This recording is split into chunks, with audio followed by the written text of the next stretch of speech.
Now, we know that narcissistic people operate as vampires, and instead of blood, they suck out empathy, right? And as a result, they are naturally drawn to empathic people because they can suck them dry, and the empathic person will rarely step away.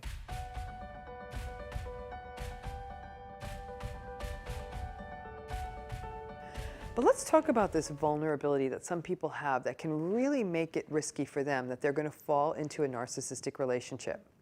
And what I'm about to tell you, you're going to say, lady, everyone feels this way. Not as much as you might think. The vulnerability I'm talking about is people for whom it's very important and they very much want to be wanted. And you're like, Dr. Ramani, you're crazy. Everybody wants to be wanted. To a point. To a point.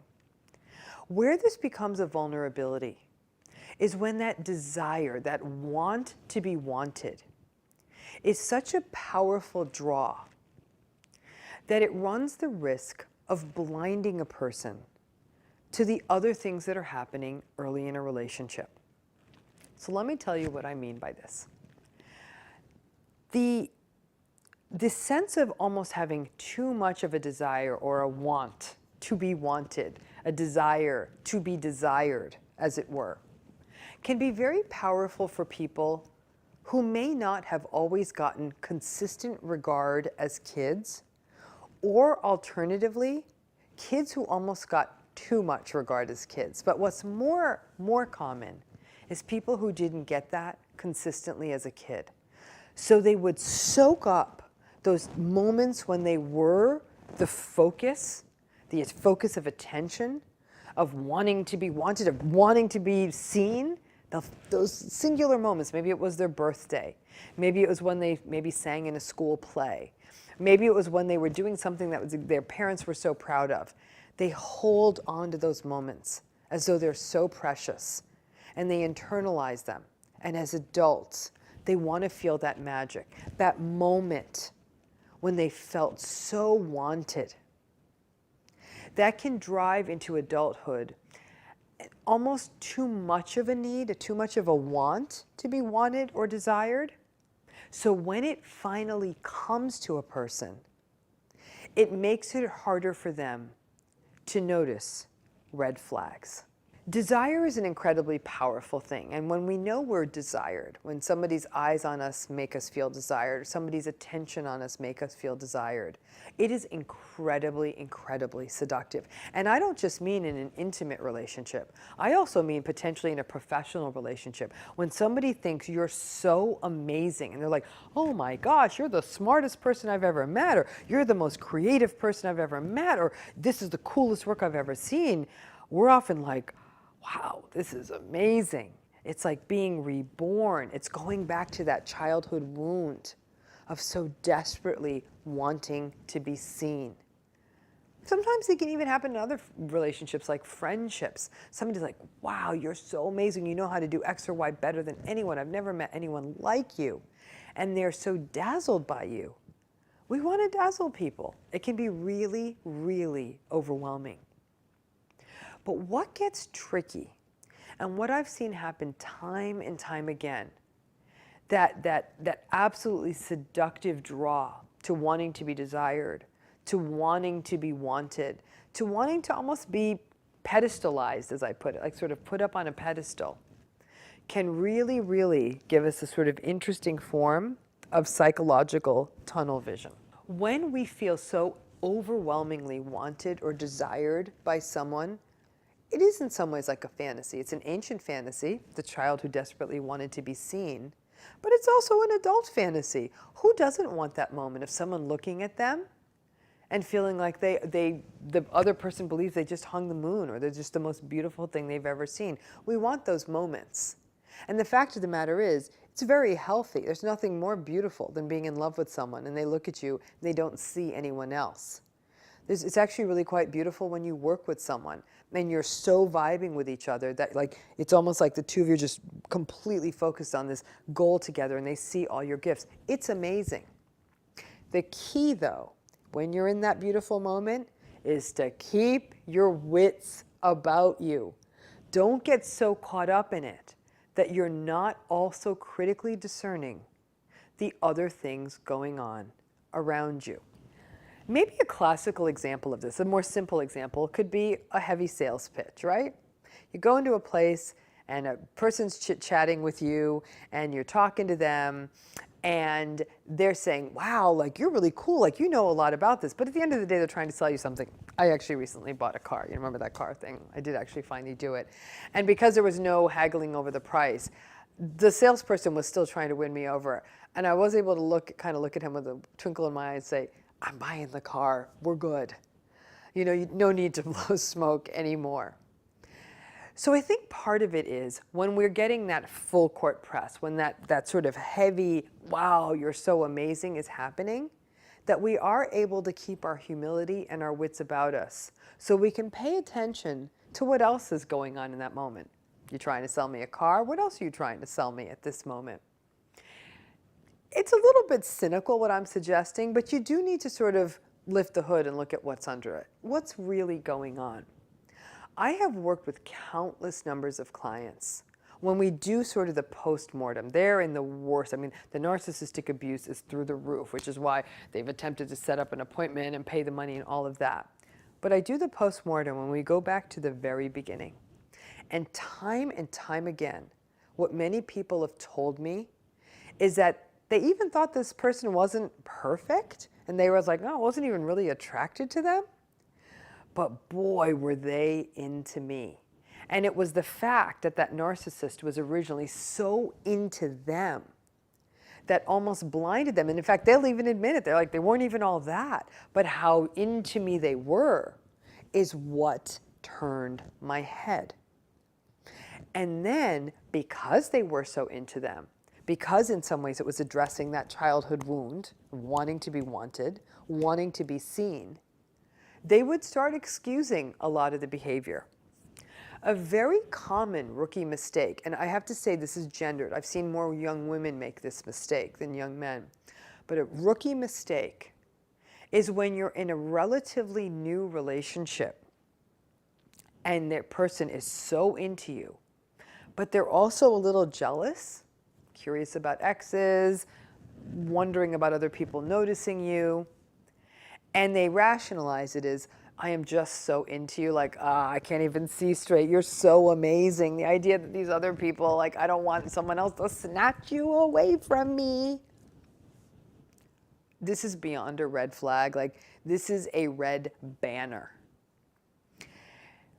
These people who are so good at wanting people too much, it's part of love bombing, that it's easy for that to get sort of turned into, I'm so into you that I can't imagine sharing you, I can't imagine losing you, I can't imagine, I don't even know, we're not even comfortable with other people noticing you. It can feel seductive. A couple of years later, you realize it was the opening shot on somebody being really, really controlling. When somebody almost over-desires you, over-wants you, it almost seems like they want to entirely possess you, even though it can feel like a fantasy, it's often a sign of some other slightly more dangerous signs like possessiveness, like relationship control. Like I said, it's often part of the love bombing phase that they're trying to win you over, but that over-desiring you in the love bombing phase will very quickly turn into control. Your vulnerability in this is when it's important for you to want to be wanted. Listen, I would love for people to sit in front of me and say, you're a genius and you're so smart and you know so much about narcissism. There's lots of other people who know a lot too. And it's important for me to know, I know what I know.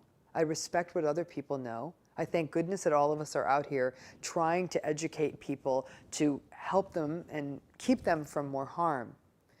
But you got to catch yourself, because if you don't catch yourself, that's when you can get lured by the charms of narcissistic people who may be trying to take your money, trying to take your heart, or trying to take your sanity. You have to go backwards and think about, what was it about my own story that makes it so powerful to want to be wanted? Think back to, maybe it was those rare few opportunities in childhood when you were seen and you were heard. It can make you very vulnerable as an adult, almost starving for those experiences again. It's perfectly appropriate to want to be seen. In fact, it's healthy, and everybody deserves it. The key is to notice if it's so overwhelming that you're not paying attention to the other things that might be happening in the early phases of a relationship. Whether it's somebody that's trying to snooker you into taking a job that's going to underpay you, but they're telling you you're all that, so you're willing to take the bad deal. Somebody who's trying to win you over in a relationship, and they tell you you've hung the moon and you're the most exquisite, celestial, beautiful creature they've ever seen. And so you stop noticing things like the control, the possessiveness, the jealousy, or the rage. Whatever it may be, when that person tries to draw you in, you've got to pay attention to your own vulnerabilities. For people out there who have that vulnerability, who so want that person to be so in their face, I love you, you're the most amazing thing in the world, and feel like that's important to them, it's often a sign that maybe seeking out therapy wouldn't be a bad idea, just to see where that wound comes from, where that want comes from.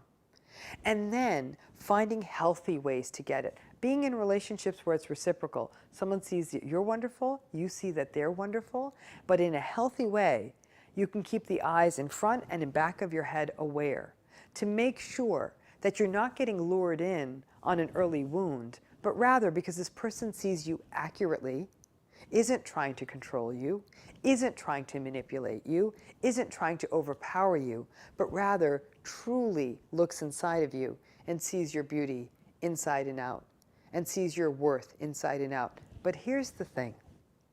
Ultimately, it has to start with you. If you are able to be self-possessed of your strengths, your wonder, your goodness, and also be self-possessed of the things you don't know, and be able to see yourself in a whole way, you're going to be less vulnerable to someone sweeping in and overwhelming you and filling in that hole of wanting to be so overwhelmingly desired. Many of the clients I've worked with who got into narcissistic relationships that were characterized by heavy levels of control. Where are you going? Who are you seeing? Who are you talking to? Whose picture you're liking? Who is that you were hitting up on Instagram? That ongoing control often start from this place of a person who desperately just wanted to be really wanted. And that narcissist swept in, overwhelmed them, really desired them. And then their signals got confused and they couldn't see how much of that overwhelming desire also coupled with control. So much of how we bring people into our lives is really about self-awareness. And self-awareness is not just about knowing our strengths and weaknesses, but also understanding our stories, understanding the things that bring us to this point in time. When we understand that, and we understand our vulnerabilities, because we've all got them, those proverbial Achilles heels, those are the places where people can get in and really take advantage of us. For some people, that deep primitive drive just to be seen, just to be desired, and to be wanted can be one of those vulnerabilities. And it's one of those places that when a narcissist gets in, can rather quickly turn into control, manipulation, and coercion. Pay attention. Many times learning our own vulnerabilities and blind spots are an important way to keep us protected, safe, and good gatekeepers so we don't let the narcissist in. When I talk about forgiveness, and then we think about it in line with narcissistic abuse, and what happens to people in emotionally abusive relationships when we're talking about it in terms of forgiveness is a really fraught area and a difficult area. I've been very clear with all of you about it in my thinking. I do believe forgiveness is a very personal journey. And I also believe forgiveness is not required. I think you can heal from narcissistic abuse without forgiving. And I think this is especially important if you're going to have ongoing contact with the narcissist. Remember, for people with narcissistic personalities, they take forgiveness and they don't view it as a gift.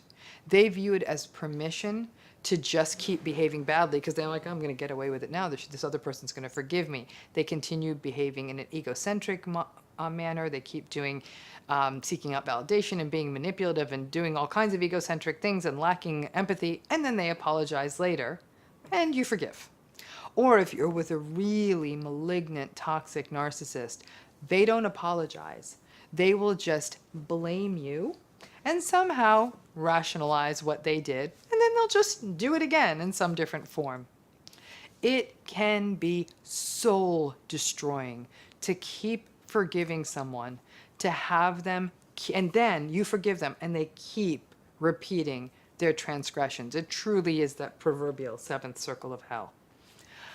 But I was recently witness to some stories that were actually told to me in my sort of my friendship life, and some experiences that reinforced for me one more time and highlighted why when you forgive narcissists too quickly, not only does it really demoralize you because you're continually abused from being in this narcissistic relationship despite forgiving them, but I see now it places you at risk for letting more narcissists into your life. So let's start by revisiting this idea of cognitive dissonance. I've talked about it many times. Cognitive dissonance is the idea that we cannot keep two contradictory ideas in our minds at the same time easily. We can, but it's not easy. So we often justify something that is wrong or doesn't fit so we can get comfortable. It all goes back to that original Aesop's fable. Remember the fox and the sour grapes, right? Cognitive dissonance is why people get stuck in narcissistic relationships. They justify the bad behavior of the narcissist over and over again so they can keep the relationship going.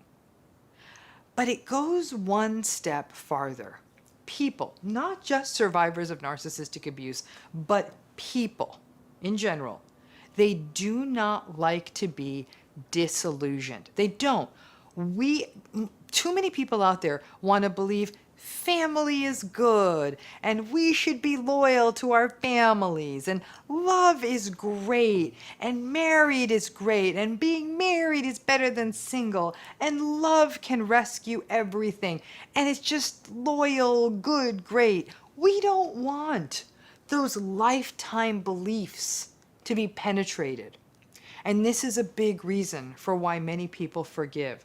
So they can maintain their illusion, and sometimes delusion, of a happy family, or a loving parent, or growing old with someone. And then for a minute, it may even be good, right? You forgive and things are good, and then boom, you're right back where you started. And the narcissist is toxic again. The rubber band goes back to its original size, and they start behaving badly again. Obviously, it is not good for you to be caught in the revolving door that is a narcissistic relationship. But it is also a problem. This sort of forgiving the narcissist thing is a problem for another reason. When you keep forgiving the toxic people in your midst, at some level, you have to keep yourself blind, right? You have to forget that you've already forgiven them in the past before, and they keep doing the same thing to you. They keep saying the same invalidating stuff. They keep gaslighting you. They keep lying. They keep doing whatever cruel thing it is that they do, right? You got to forget some of that and be blind to that, because really to keep forgiving under those circumstances, and then to make things even worse, by you being the forgiving, saintly martyr all the time, lots of people tell you how great you are. Oh, you're so strong. You're so forgiving. Why? Because your forgiveness lets them also keep up their little illusions and delusions of happy families and people can change. You get to keep that up because you're being such a nice forgiver. And because being viewed as a saintly person is kind of nice, but being viewed as that saintly person is only going to work if you stay blind, and you stay blind to their patterns and you keep forgiving them. That unseeingness, that not seeing the narcissist patterns, is dangerous in a world full of narcissists. Because when you keep forgiving and keep believing in change and believe it's all going to be okay when they say, I'm going to change, that unseeingness, that unwilling to see, you also get blocked in seeing the new narcissists that come along. okay? And these can be new friends or coworkers or extended family. And you can't see all these narcissists in your world because you're putting so much damned effort into forgiveness time that you don't get to develop the muscle, the much more uncomfortable muscle to develop that forces you to stop and say, like, this isn't cool the way this person's treating me, or I'm not going to spend any more time with this person. No, no, no, no. By forgiving the narcissistic people around you repeatedly, you actually run the risk of becoming a world-class enabler. And once you leave that door open, it's like flies. More come in the door, right? And lots more narcissists will come in. I see this happen all the time. I've actually had people tell me I'm sort of mean or dismissive or unkind because I'm not giving people another chance, or I'm not being fair to the narcissist, or that I'm just a sort of an awful dark person for saying to walk away. I get that a lot. And inevitably, those messages are coming from the forgivers. These are the people who keep letting more and more and more toxic people in and make excuses for them as well. I'm sure some of those messages are also coming from the narcissist, but really from those people who don't want to see it. Listen, when two healthy people are involved in a relationship, the fact is none of us are perfect, none of us. And forgiveness is a divine and rich human experience. I believe in forgiveness when there's two healthy people involved. But when a narcissist is involved, forgiveness is simply going to perpetuate the abuse. So now, if you're able to go full on no contact with a narcissist from your world, and the narcissist can no longer get access to you, then perhaps you might be able to make forgiveness work for you because they're gone. They have ideally no more impact on your life except for the wounds you still carry. But if they are still in your life and you forgive, not only is that narcissistic person going to slip and continually keep doing what they do and hurting you, but you're just going to keep letting more narcissists in the door.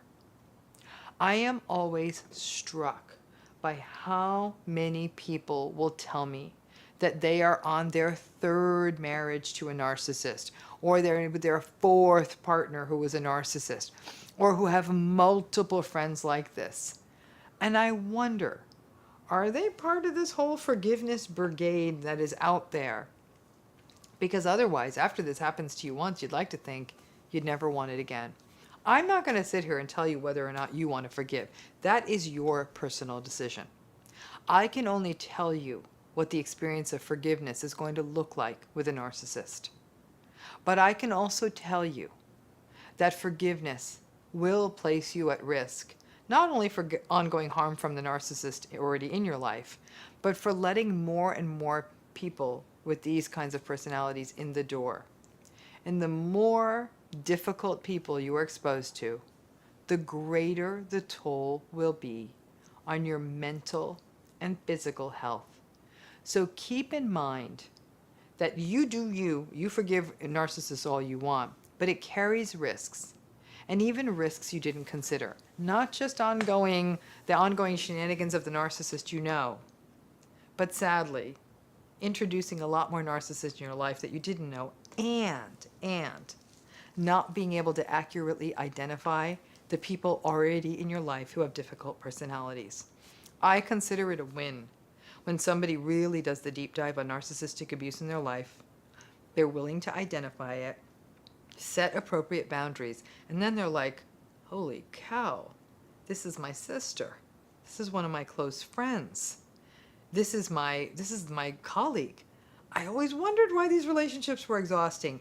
These are really painful reckonings when you open your eyes and you recognize that perhaps all that forgiving you were doing was letting a lot of people in your life get away with a lot of harm on yours. Well, I was recently doing an interview. I was being interviewed by a therapist, some of you may have heard of, named Terry Real.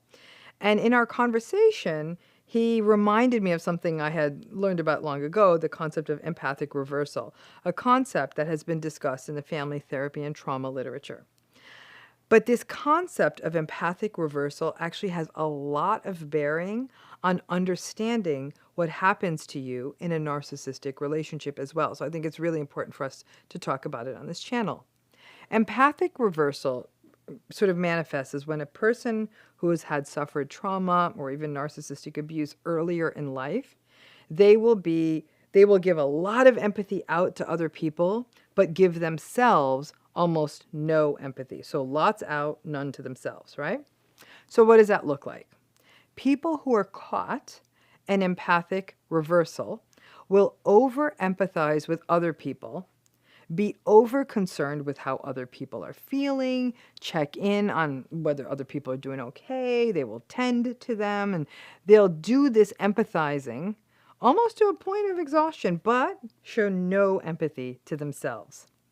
Now, we know that narcissistic people operate as vampires, and instead of blood, they suck out empathy, right?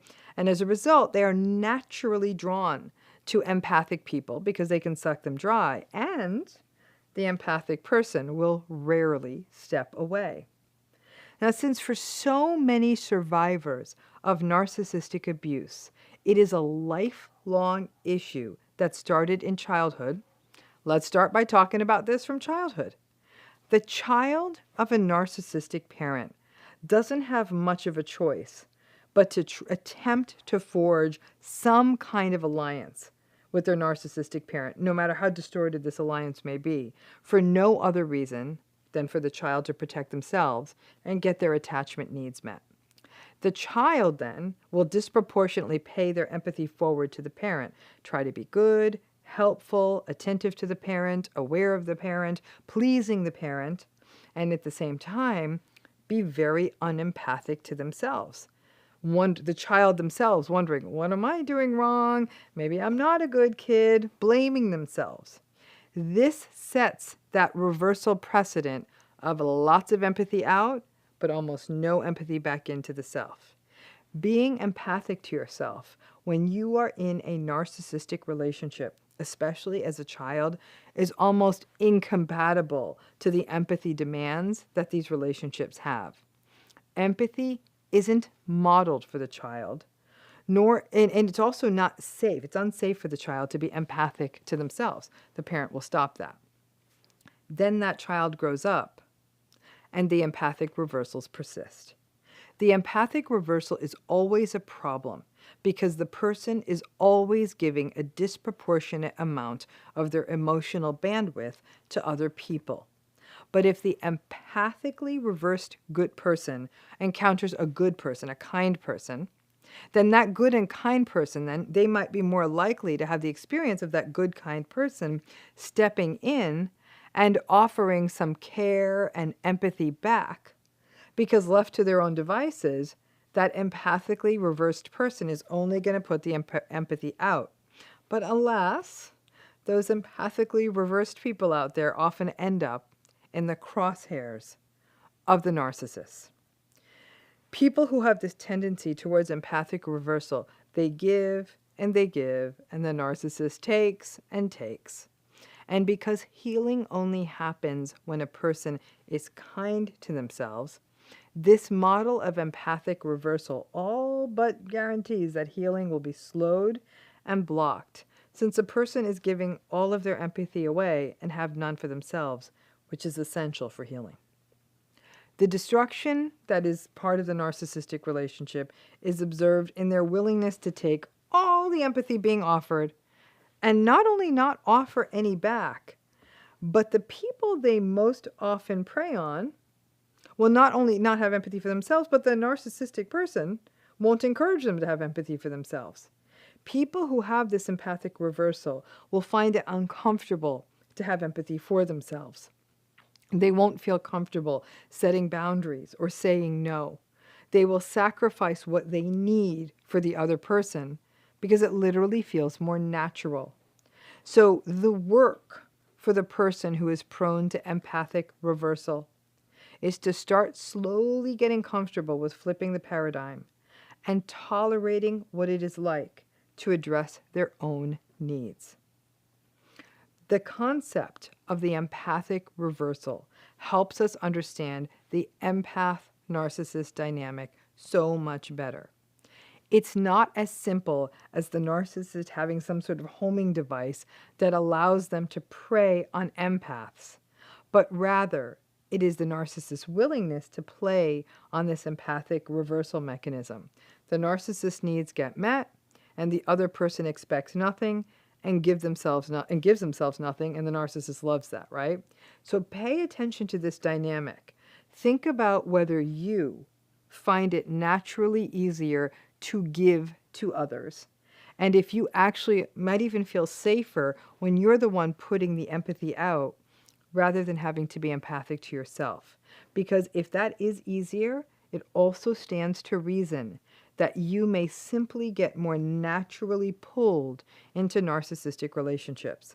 So while this empathic reversal is a natural extension of what happens when you have early life trauma or narcissistic relationships, it's so crucial to address it.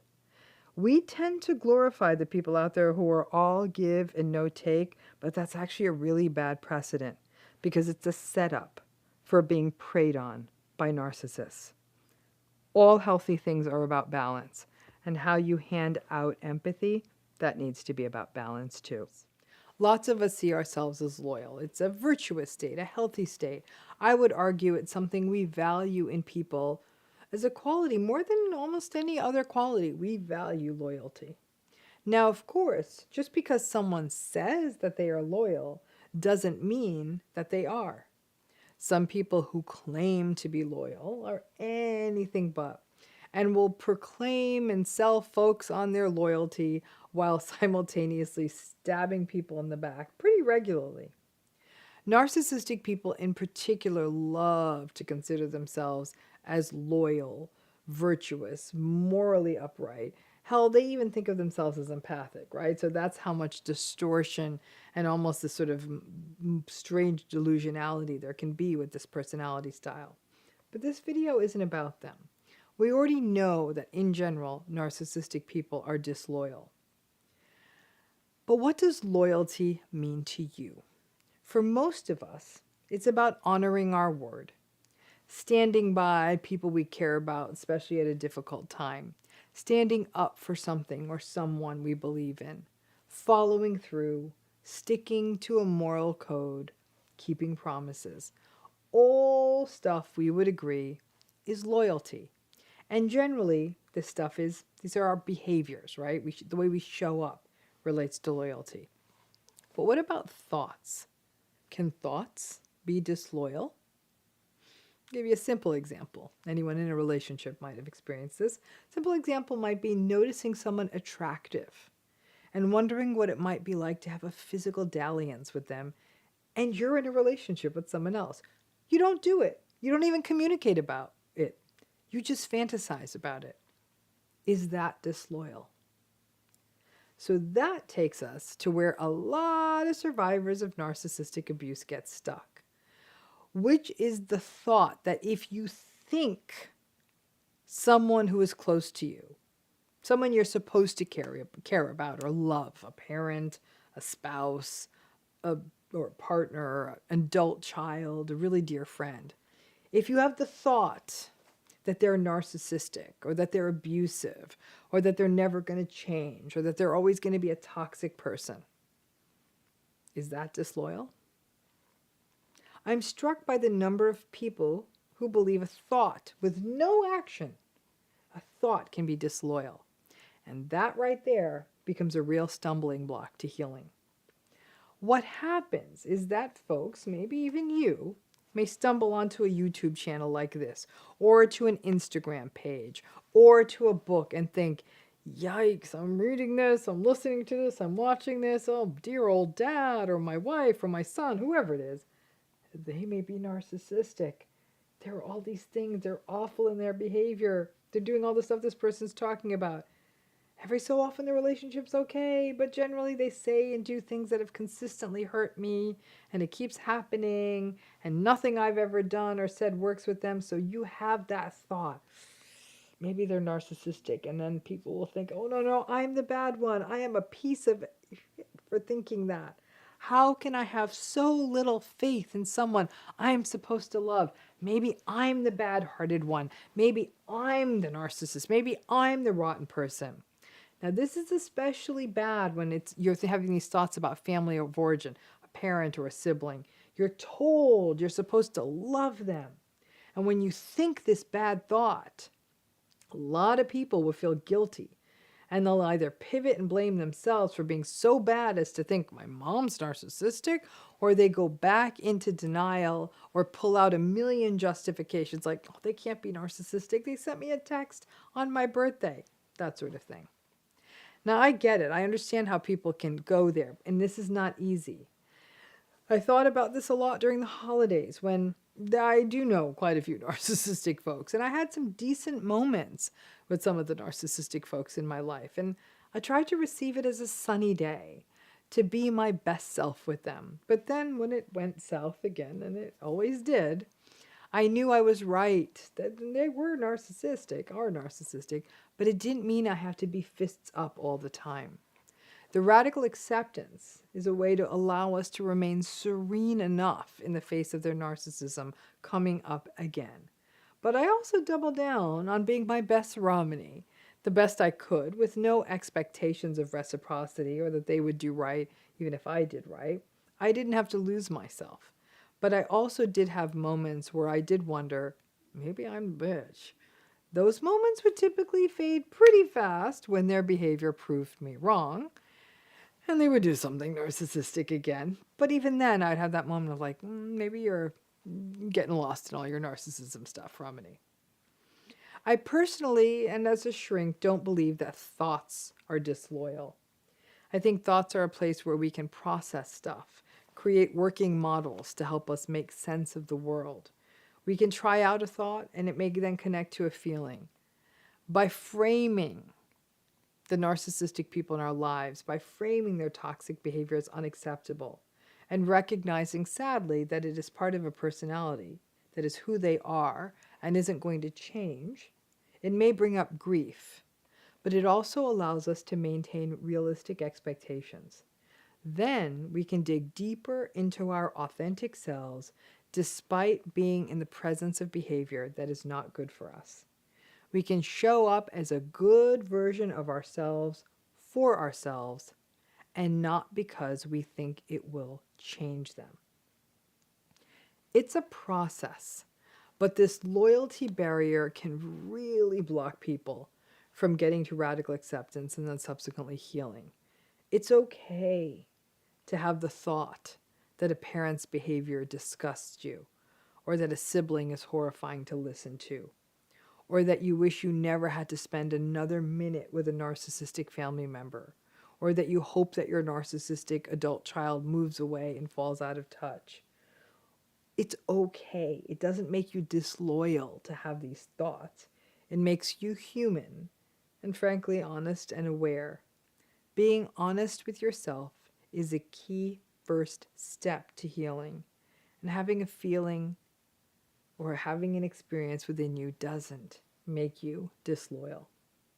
Anyone who wants to know more about healing, we break out on these topics a lot more than this.